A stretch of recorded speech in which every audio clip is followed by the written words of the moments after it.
राधे राधे महाराज जी।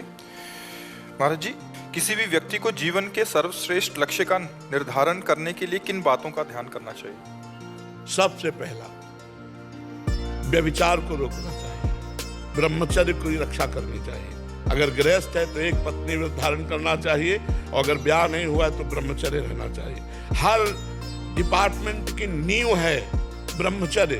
अगर ब्रह्मचर्य नहीं है तो व्यभिचारी पुरुष कहीं भी उन्नति में जाने पर भी वो पतन को प्राप्त होता है। जो पराई माता बहनों से व्यभिचार करता है कभी उन्नति को प्राप्त नहीं हो सकता। इसलिए सबसे पहला है चरित्र पावन करो।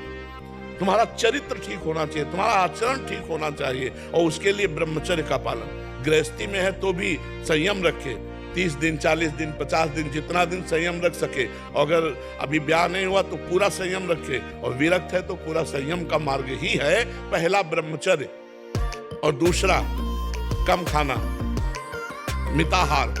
अगर ज्यादा भोजन करेगा तो ना ब्रह्मचर्य रह पाएगा, ना भजन कर पाएगा, ना कोई शक्तिशाली काम।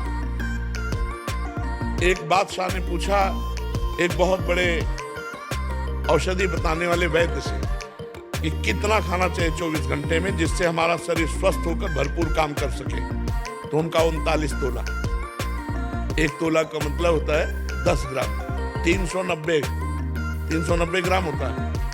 मतलब 400 ग्राम अगर भोजन पालो तो 24 घंटे आप पुष्टतापूर्वक कार्य कर सकते हो। और बोले जो अधिक पाता है, बोले वो हाथों को बोझा देता है और जीवनी शक्ति कमजोर होती है, वो पचने में ही लग जाती है। तो हम कह रहे 400 ग्राम एक बार का बादशाह से कहा 2 बार रख लो। 400 ग्राम एक बार दोपहर के पा लो 400 ग्राम, लेकिन 400 ग्राम तो नहीं, 1500 पहुंच जाता होगा। भोजन मिताहार। हमारे शास्त्रों ने आज्ञा करी है, क्षुध व्याधि चिकित्सताम, क्षुधा रूपी व्याधि की चिकित्सा करो, भिक्षान्न औषधम, औषधि की तरह। 4 रोटी, थोड़ी मूंग की दाल, अरहर की दाल, थोड़ा चावल भोग लगा के ठाकुर जी को पालो, 2 बार पालो। मिताहार। अगर भोजन पवित्र नहीं है और भोजन मित नहीं है तो अब ये जो पिज्जा बर्गर सब ये चीजें ना, ये भजन साधन और लक्ष्य की बात जाने तो सब ये बुद्धि को भ्रष्ट करने वाले अपवित्र आहार हैं और लीवर को खराब करने वाले गरिष्ठ पदार्थ हैं। सात्विक भोजन शरीर को, अगर आप व्यभिचार आदि दोषों में ना उतारो तो भगवान ने स्वयं इतनी सामग्री दी है कि थोड़ा आहार करो, खूब व्यायाम करो, खूब मेहनत करो तो भी आप कमजोर नहीं होंगे। अगर हम सात्विक भोजन करें, अल्पाहार करें तो बहुत जल्दी हमारे अंदर शक्ति का विकास हो, आध्यात्मिक शक्ति का। पहला ब्रह्मचर्य, दूसरा कम खाना, मिताहार, और तीसरा कम बोलना। उचित बोलो। हम ये नहीं कहते कि मौन हो जाओ, तो हमें लगता है उचित बोल दो ना। उचित बोल, उचित बोलना, अनुचित बोलने का त्याग करना, इसे मौन ही कहते हैं। कम बोलना और कम सोना। अगर जीवन को लक्ष्य में पहुंचाना है तो हमारी बात को अक्षरशः मान लो, जितने लोग सुनो। पहला ब्रह्मचर्य, दूसरा कम खाना, तीसरा कम बोलना अर्थात मित भाषण करना, विचार पूर्वक बोलना, और चौथी बात कम सोना। अगर आप मेहनत करने वाले व्यक्ति हो तो 6 घंटे पर्याप्त है। 6 चौको 24 घंटे का एक हिस्सा आप सोने में दे सकते हो। 6 चौको 24, 6 घंटे, और वो भी रात्रि के 10 बजे से लेकर के 11, 12, 1, 2, 3, 4 अपने आप ब्रह्म मुहूर्त का समय आ जाता है। 6 घंटे बाद आप उठिए 4 बजे, और 4 बजे उठ करके अपनी दिनचर्या कीजिए। व्यायाम नित्य कर्म करके भगवान नाम जप, जो पाठ करते हैं वो पाठ कीजिए। तो कम सोना, 6 घंटे सोना, लेकिन ठीक समय पे सोना। अब आजकल लोग 1 बजे 2 बजे सोते हैं और दिन के 7-8 बजे तक सोते रहते, फिर जगते। क्या दिनचर्या! भगवान भुवन भास्कर उदय हो गए, तुम्हारी आयु, श्री, कीर्ति, पवित्रता, बुद्धि सबका नाश हो जाएगा। ये लोग तभी तो देखो ना, लोग डिप्रेशन में अधिक पहुंच रहे हैं, दिमागी तनाव बना रहता। क्यों? क्योंकि बुद्धि को सत्य में प्रेरित करने वाले भगवान सूर्य, आयु बढ़ाने वाले भगवान सूर्य, जीवन दान करने वाले भगवान सूर्य उदय हुए। आपने एक अर्घ भी नहीं दिया, प्रणाम भी नहीं किया, भगवत आराधना नहीं की, सैया पे सो रहे, तुम्हारी आयु का अपहरण हो जाएगा।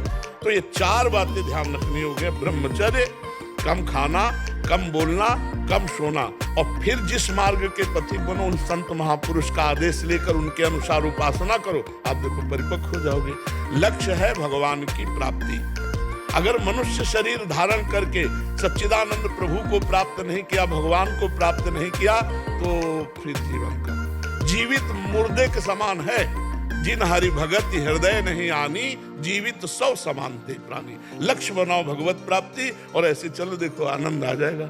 कम खाना, कम बोलना और कम सोना, और अधिक नाम जप करते हुए खूब मेहनत करो। यहाँ सोने के लिए नहीं आए, यहाँ कमाने के लिए आए हैं, और ऐसी कमाई करो जो ले चलो।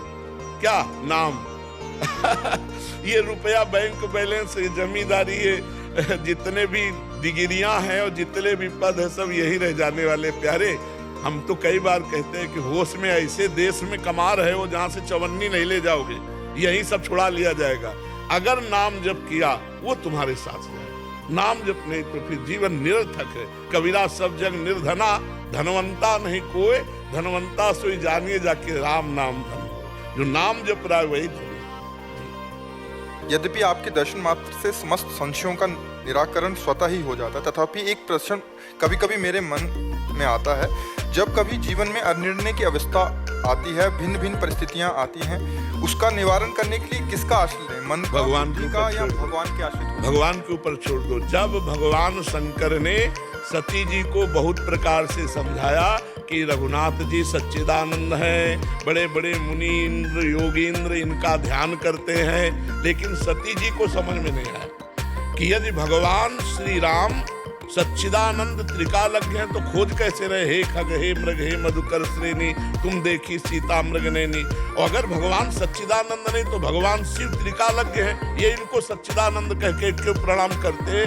भगवान शंकर ने बार बार समझाया, जब नहीं समझ में आया तब कहा, जो तुम्हारे मन अति संदेहु, तो किन जाई परीक्षा लेहु।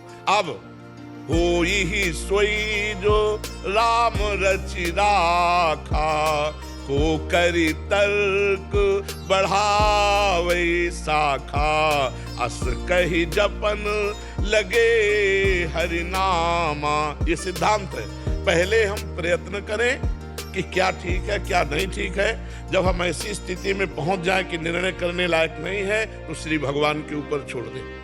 हे भगवान, आप मुझे संकेत करो, मुझे क्या करना चाहिए क्या नहीं करना चाहिए। तुरंत कोई न कोई अंदर से उत्तर मिलेगा या बाहर से उत्तर मिलेगा, आप इंतजार करना। किसका प्रश्न है? जब ऐसी परिस्थिति हो तो भगवान के ऊपर छोड़ो। कोई सोई जो राम रचि राखा, को कई तर्क बढ़ावे शाखा। भगवान के ऊपर छोड़ दो, ठीक निर्णय आ जाएगा।